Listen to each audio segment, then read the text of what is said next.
안녕하세요. 지금 이 사람 임수민입니다. 기후변화로 봄, 가을은 갈수록 짧아지고 더운 날과 추운 날은 갈수록 길어집니다. 더위와 추위뿐 아니라 물 문제도 심각한데요. 지구촌 여기저기에서 홍수와 가뭄으로 물난리를 겪고 있죠. 그런데요, 빗물이 기후위기의 해결사가 될 수 있다고 합니다.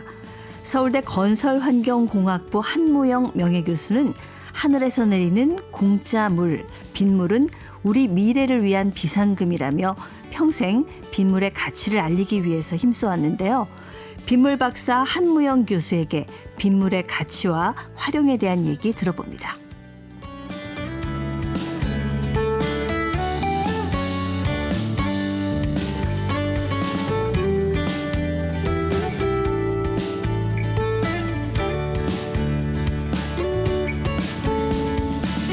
네, 비를 너무 사랑하시는 분입니다. 빗물 박사님 한무영 교수님을 모셨습니다. 안녕하세요. 네, 안녕하세요. 네, 제가 빗물 박사로 소개를 해드렸는데 제가 보니까 토목공학 박사님이시네요. 네네. 예, 토목공학하고 비하고 얼핏 연결이 안 돼가지고 네. 좀 의아하신 분들이 있을 것 같아요. 토목공학을 시빌 엔지니어링이라고 하거든요. 네. 시민들을 위한.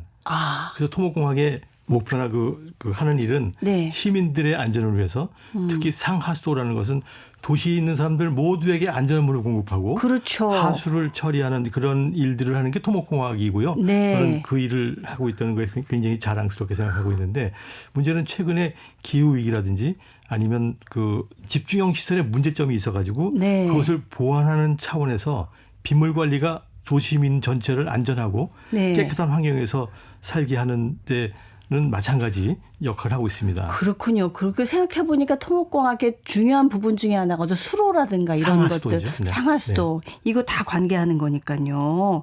아니 빗물을 얼마나 사랑을 하시는지 호가 우리라는 호를 갖고 계시는데 이게 비우자 네. 이로울 이자 빗물로 모든 사람을 이롭게 하자라는 뜻을 가지고 있습니다. 네, 그러니까 모든 생활이 다 비하고 이렇게 연결이 돼 있습니다.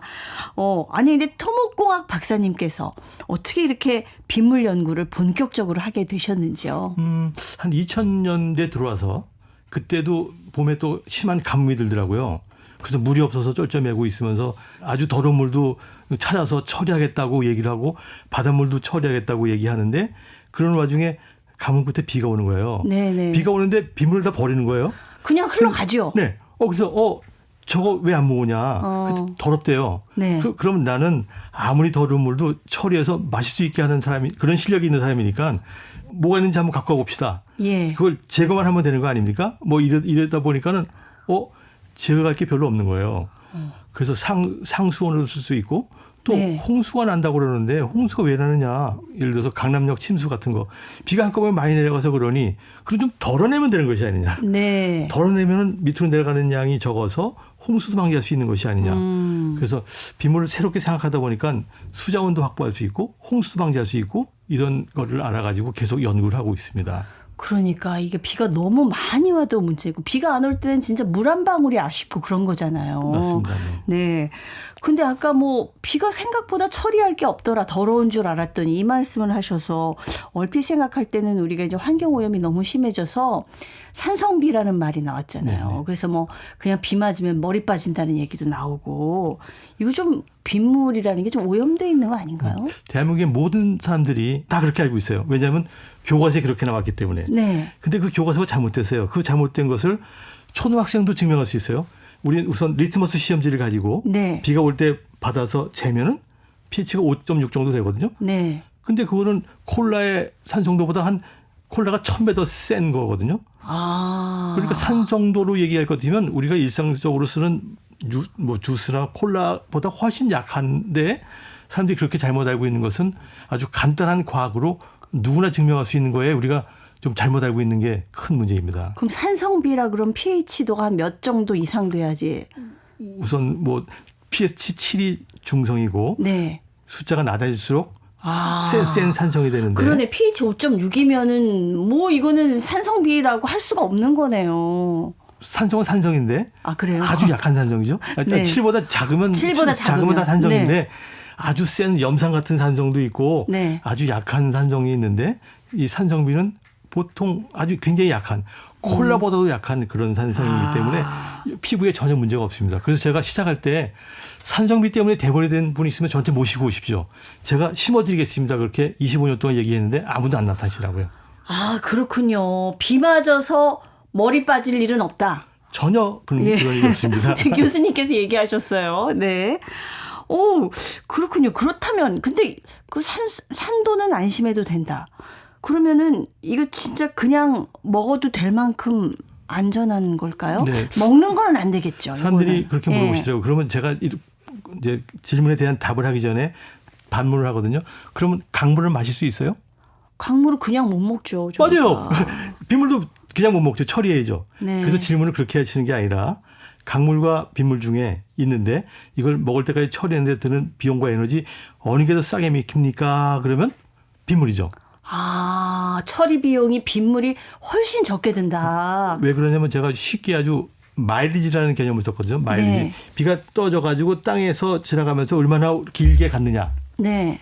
낙동강 하류에 있는 물은 마일리지가 길죠. 그렇죠. 태백산에 있는 물은 마일리지가 짧죠. 네. 내려가면서 이것저것 뭐 비료, 농약, 똥 뭐 이런 거 다 들어가 가지고 내려갈수록 마일리지가 길수록 오염물질이 많아서 네. 처리는 할 수 있는데 예.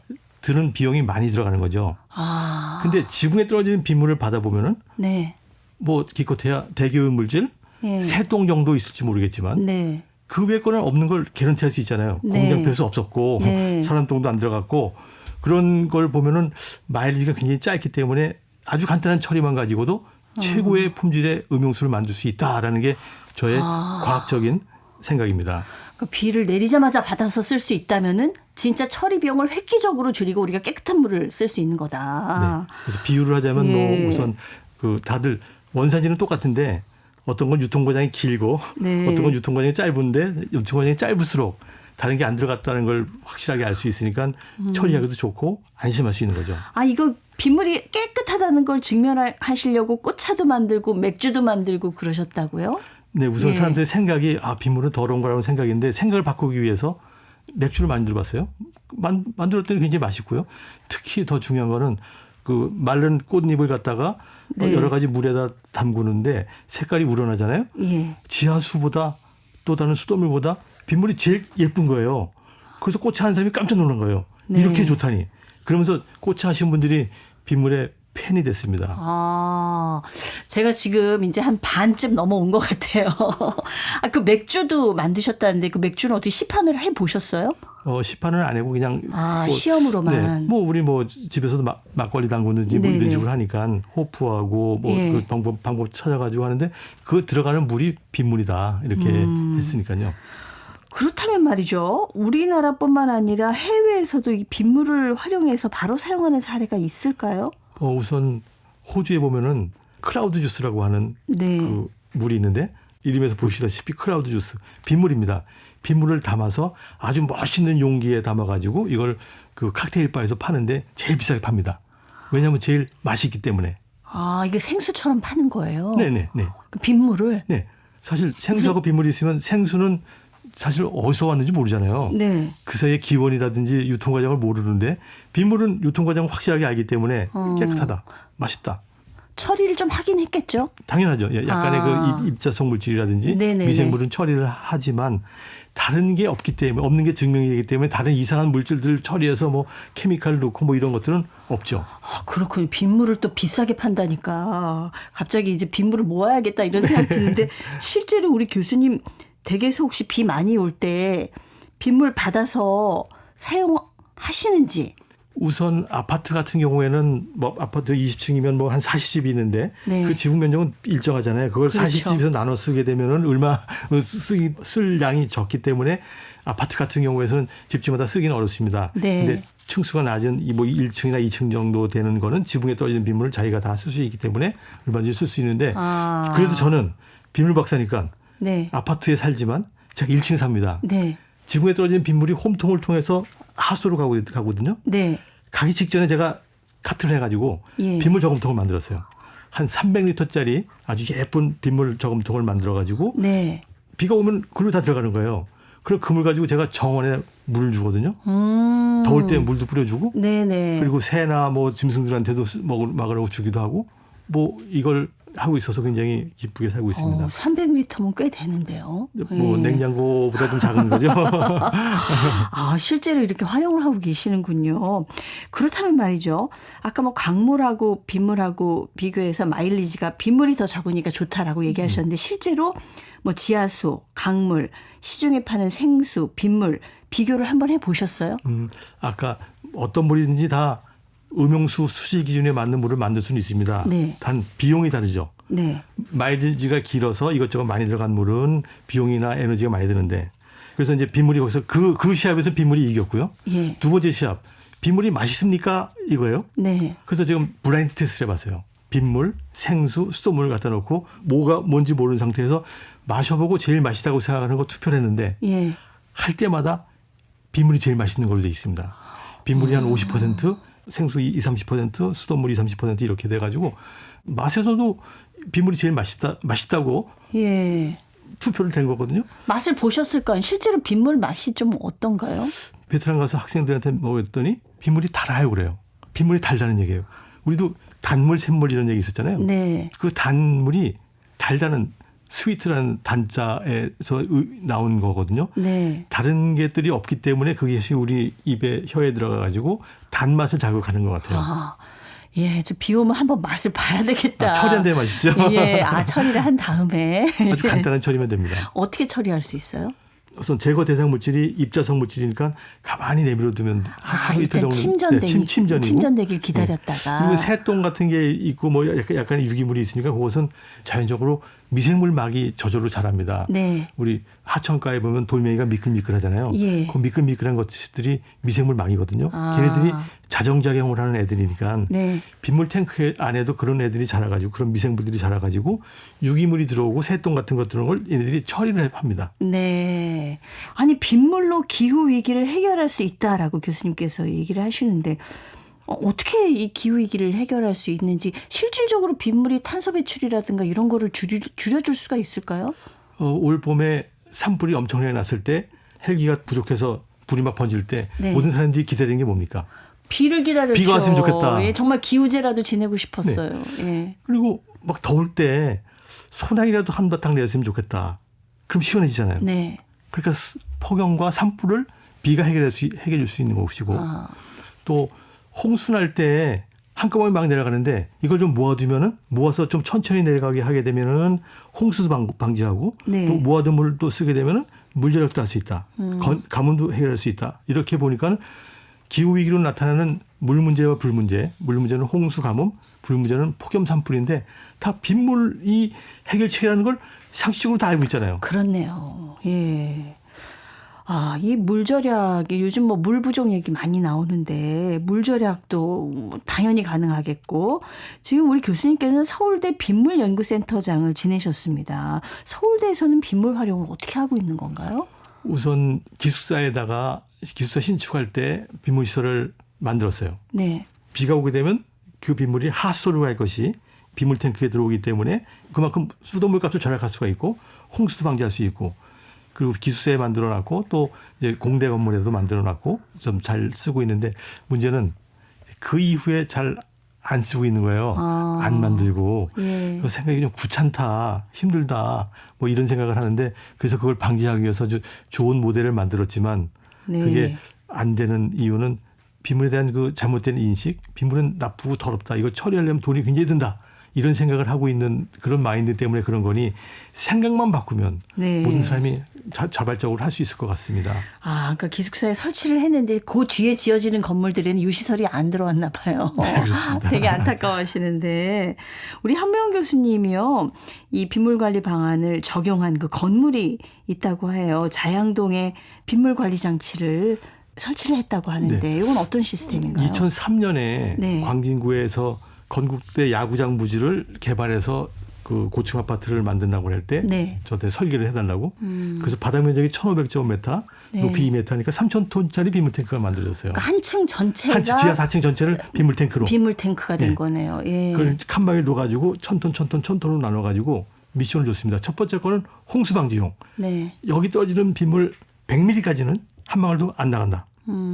그래서 2007년부터 입주를 시작했는데 지금 18년 되는데도 불구하고 홍수가 난 적이 한 번도 없습니다. 예. 그리고 여기 있는 빗물 가지고 모아가지고 정원에다 물을 주기도 하고 나무에 물 주고 뭐 실개천도 만들고 그러는데 그러면서 그때 들어가는 돈 비용이 한 가구당 한 달에 200원 정도? 네. 아주 굉장히 적은 돈으로 그런 아름다운 시설을 만들어 놨고 또 세 번째 천토는 한 번도 쓴 적이 없습니다. 왜냐하면 이 물은 비상용으로 갖고 있어가지고 근처에 불이 났다든지 아니면 단수가 됐을 때 이 물을 써서 한 3, 4일 버틸 수 있다. 네, 뭐 이런 네. 식으로 해서 홍수 방지용, 물절약용, 비상용 3개로 만들어가지고 네. 세계 제1의 모델로 만들었습니다.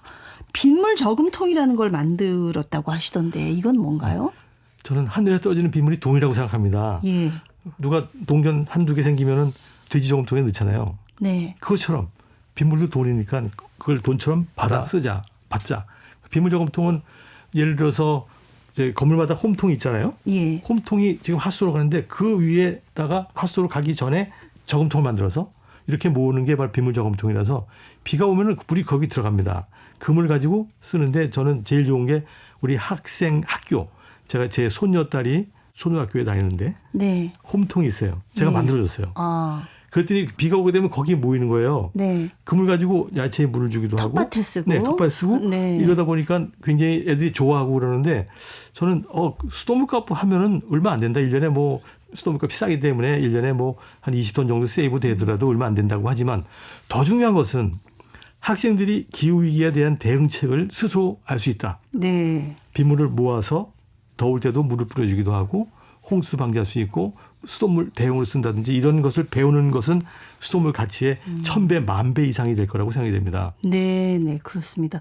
교수님 말씀을 듣다 보니까 우리가 생각보다 빗물에 대해서 너무 생각을 안 하고 있었구나 그런 생각을 하게 됐어요.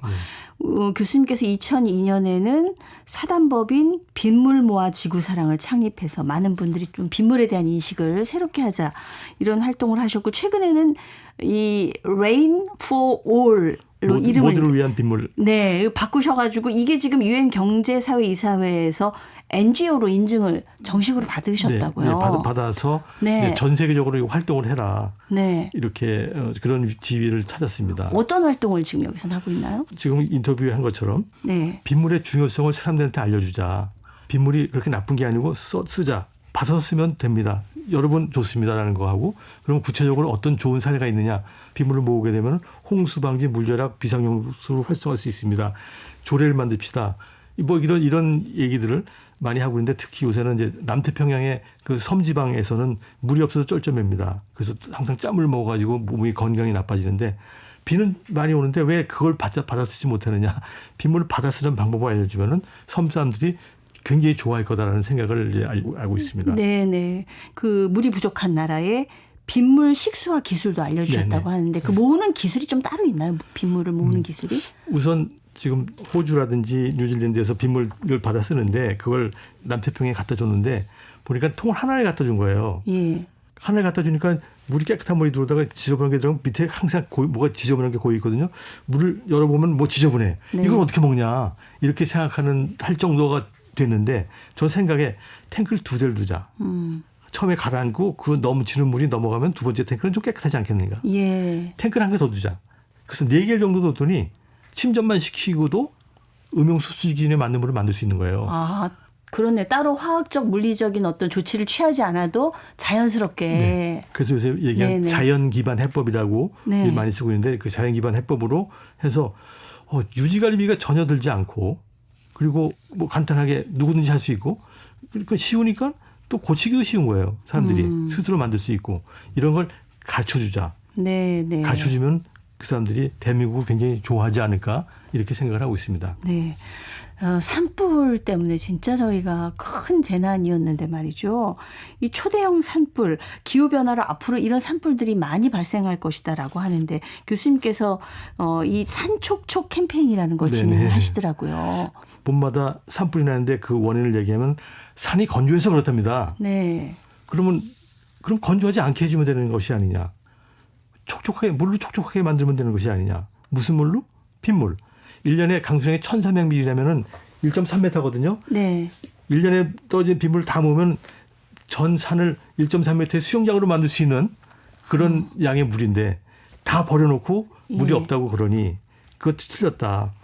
이거를 빗물을 모아두는 시설을 만들자. 빗물을 모아두는 시설을 큰 걸 만드는 것이 아니라 조그맣게 예를 들어서 돌멩이라든지 아니면 쓰러진 나무를 이용해서 턱을 두게 되면은 물이 거의 고일 거 아닙니까? 예. 뭐 1톤이고 2톤이고 좀 고이고 또 그런 걸 굉장히 많이 놓게 되면은 물이 다 고여 있고 그러다 보면 산이 촉촉해져 가지고 산불이 번지지도 않고 또 그 물이 땅속으로 들어가서 지하수 충전돼 가지고 계곡에 물도 만들어지고 또 비가 올 때 거기 걸려져 가지고 홍수도 방지할 수 있고 그러니 그러니까 산에 여러 군데 작은 물웅덩이를 만들어 놓자. 맞습니다. 그거군요. 네네.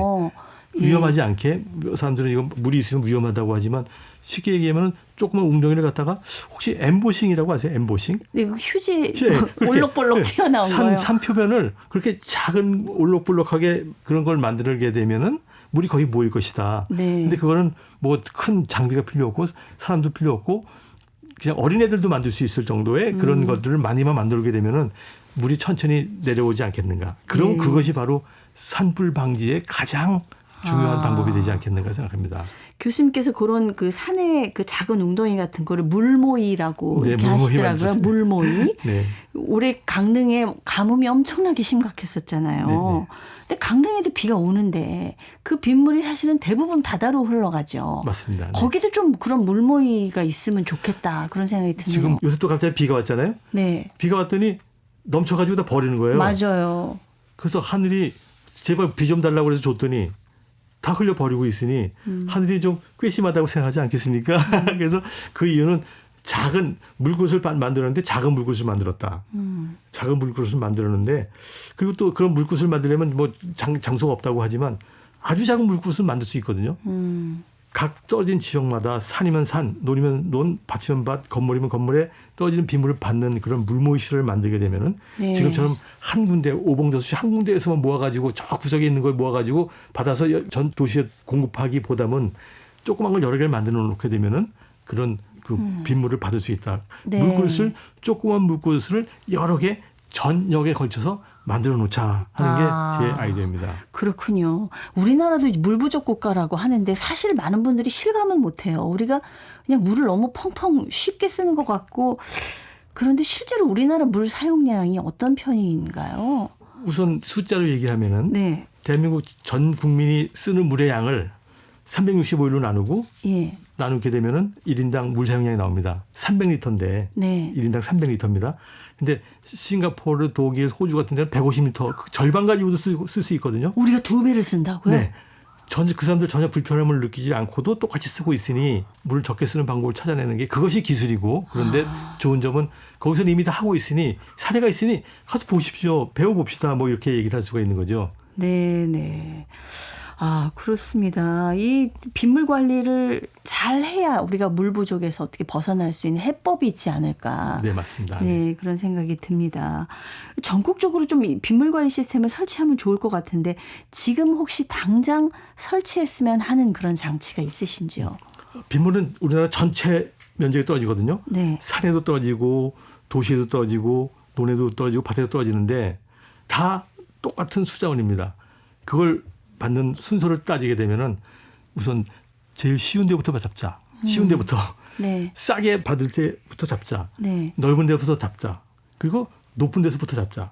그러면 저는 대한민국은 65%가 산지니까 네. 산에 떨어지는 빗물을 잡아두게 되면은 잡으려고 노력을 하게 되면은 거기서 받아두니까 홍수를 방지할 수 있고 하천에 떨어지는 빗물을 받을 수 좀 적게 내려갈 수 있는 거거든요. 네, 네. 그런 목표를 정해서 빗물을 잡는 방법을 적용을 하게 되면은 아주 빨리 할 수 있는 거라고 생각이 되고 그러한 모범 사례들은 그 조그만 모범 사례들은 이미 다 있으니까 그것만 다 펼치기만 하면 됩니다. 네. 큰 시설 만들 때는 비용이 들고 어렵지만 조그만 걸 여러 개 만드는 건 문제가 아니거든요. 네. 산마다 어떤 이런 빗물 저장 시스템을 네. 우리가 만들 필요가 예, 있다. 산을 전부 다 엠보싱 하듯이 해서 조금씩 모아지게만 만들자. 네, 네.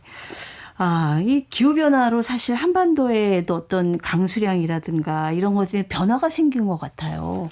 어떻습니까? 우선 비가 많이 올 때도 있고 적게 올 때도 있고 그런데 그 기후가 변화무쌍해서 그걸 제대로 예측할 수 없다는 것은 기상예보 보면 알 수 있잖아요. 네.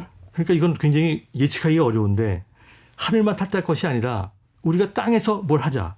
결국은 기후위기는 비가 많이 오고 적게 오고 그런 것이니 비가 많이 올 때 받아두는 물그릇을 만들어 놓게 되면은 비가 아무리 많이 오더라도 예측한 거 이상으로 오더라도 모아두면은 한꺼번에 내려가지 않아서 홍수를 줄일 수 있지 않겠는가. 네. 우리가 할 수 있는 것은 각 지역에 떨어지는 빗물을 스스로 여러 가지 방법을 거기 그 지역에 제일 적합한 방법을 통해서 빗물을 모으는 게 우리가 할 수 있는 일이 아닌가 이렇게 네. 생각합니다.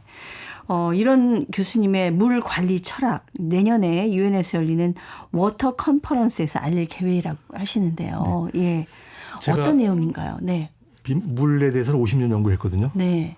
물 관리를 어떻게 해야 되느냐를 한마디로 얘기해봐 그랬을 때는 물 관리 모두에 의한 네. 모두를 위한 모든 물의 관리라는 내용입니다. 교수님 내신 책 제목이 이 기후위기 해결을 위한 모모모 물관리인데 이 모모모가 모두를 위한 모두에 의한 모든 물의 관리. 네. 예. 지금은 뭐 정치가라든지 아니면 일반 전문가들만 물 관리를 하고 있거든요. 그게 아니고 우리 시민도 내가 물 쓰는 양을 줄이자. 우리 지붕에 떨어지는 빗물을 받자 해서 모두가 참여를 해야 되고 모두를 위한 이걸 만들었을 때 누구를 위한 것이냐 일부 사람만 위한 것이냐 아니면 모든 사람을 위한 것이냐 했을 때는 지금은 일부 사람만 위한 것이기 때문에 모두를 위한 것이 돼야 되고 또 모든 물은 지금 물 관리하면은 강에 있는 물만 생각합니다. 네. 상수도 파이프에 있는 물만 생각하는데 그거 말고 전체면에 그 토양에 있는 물 그리고 제일 중요한 모든 물의 근원인 빗물부터 관리를 하자. 그런 생각을 얘기를 하고자 합니다. 모든 물을 모두에 의해서 모두를 위한 관리가 좋지 않겠냐. 예. 이게 대한민국의 철학이 들어가 있는 홍익인간 철학이 들어가 있는 그런 아이디어를 유엔에 제출했더니 맞다 이거다 그러면서 우리 어젠다에 그 얘기가 들어가 있습니다. 모모물 관리. 내년 12월 아부다비에서 열리는 맞습니다. 네. 유엔 워터 컨퍼런스에서 이 전 세계 리더들에게 교수님의 물 철학을 좀 제대로 알리고 오셨으면 좋겠습니다. 저도 이제 내리는 빗물을 좀 달리 볼 것 같아요. 네, 맞습니다. 감사합니다. 감사합니다. 네, 빗물은 기후 위기 대응 자원이며 물 부족을 해결해 줄 수 있는 자원으로 빗물의 가치를 알리기 위해서 평생을 헌신하고 있는 빗물 박사님, 서울대학교 건설환경공학부 한무영 명예교수와 함께했습니다. 아나운서 임수민이었습니다.